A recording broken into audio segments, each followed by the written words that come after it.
the TGL announced their schedule coming out at the beginning. I got this at email. the beginning of the year. I got this email as well. This Delay. bad boy will be premiering Tuesday, January 7th. So be in prime time, mostly Mondays and Tuesdays. When we talked about live and TV deals a million times, I'm sure, but at one point Frankie had a good idea and he said, just make a YouTube page and just have all these matches on YouTube. Now, I understand you have ESPN involved, ESPN Plus. Like, I'm sure the numbers are huge. I'm sure like you're making X money from streaming and all that stuff with the live rights. It's starting to feel a little bit like that again, though, where it's like, why not just have a YouTube channel with all of these guys together all the time and then just drop videos? Like, I understand the primetime thing, and that's you want to build it up. It's this big deal. It's this big league. We're trying to make golf different. And, far be it for me to want, Tiger Woods and Rory McIlroy to start a YouTube page. That's, a couple of big names in our pond. But like that I feel like is going to grab the audience you want. I don't know. Like if you're trying to get younger, I don't know if ESPN Plus is the place to do it. Like I think an accessible, free, grab the iPad, put on YouTube place is where you want to go. Again, I'm talking out of my ass, but it just seems like a golf thing that you want to make popular and big. There's a pretty set infrastructure right now that immediately goes to the audience that you probably want, and even older. Look at us. We're older guys now, but our audience still goes to YouTube and watches our videos. Yeah. I just think I get the pomp and circumstance and all that of ESPN and Tiger and Rory and that, but I don't know if this is the right place for it. And I know it's too late for them to reverse course, but this doesn't seem like it is a very interesting in point because I just looked it up, and 4 days ago, Bryson DeChambeau posted his "Can I Break 50" with Phil Mickelson from the front tees. That's got 2.1 million views already on YouTube. The final round, when John Rahm won the Live Golf Individual Championship, we talked about those ratings. It was 89,000 people watched the final round of that. So you really do have to ask yourself, if there had been a completely new, innovative rollout of, I mean, if you look at Live, and we're obviously kind of like using this current option and what's happening to be like, could they have done something different when they launched a new league 3 years ago? Had they done something where they rolled out the Live product through the lens and the style and the format of some kind of YouTube golf, you have to think that the just total numbers and viewers, etc., would be infinitely larger, because that right there is 2 Live golfers. That is 2 guys in a video. The production cost and value is hilariously less than Live Golf is spending.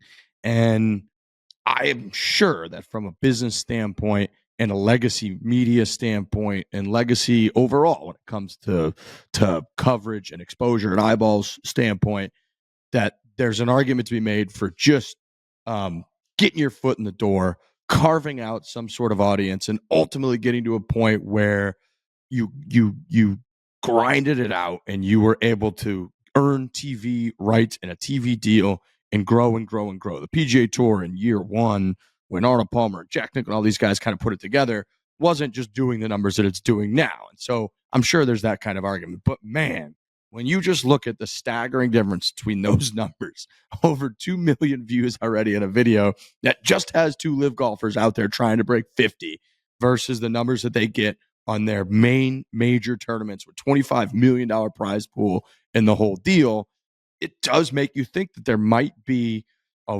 really creative, innovative, new way to try to roll out a new league that could do exponential numbers to what just traditionally putting something on TV looks like.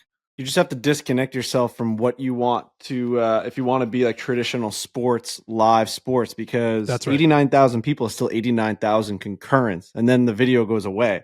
So like 2.1 million has been out for a week or whatever it might be, however long it is. That's people watching it in the morning, at night, the next day. They're sending it to their friends. It's easily consumable content that you can keep on, you can pause, whatever. But do you want to be that league that's like, you got to watch it tonight, you got to watch it now, you want people talking about it? If you miss it, you got to watch next week.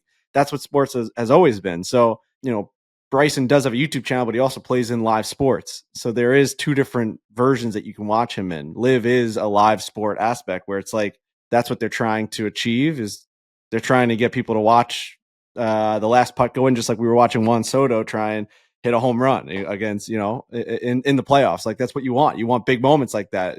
That Juan Soto home run wouldn't have been such a big moment if people watched it at 10 a.m. or 1 o'clock in the morning or 2 o'clock the next day. It's just not the same. It's not.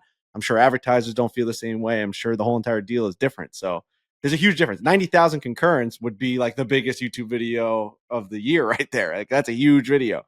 So it's interesting the way you look at it. I just think also within like those sports that we're talking about, those are traditional formats. Like baseball is a traditional format. Live, despite everything, is a golf tournament where they play these holes and it comes down to the winner and the guy makes a putt and wins. Where like TGL is not traditional. We don't even know what it is. We don't know what the points are. We don't know what the formats are.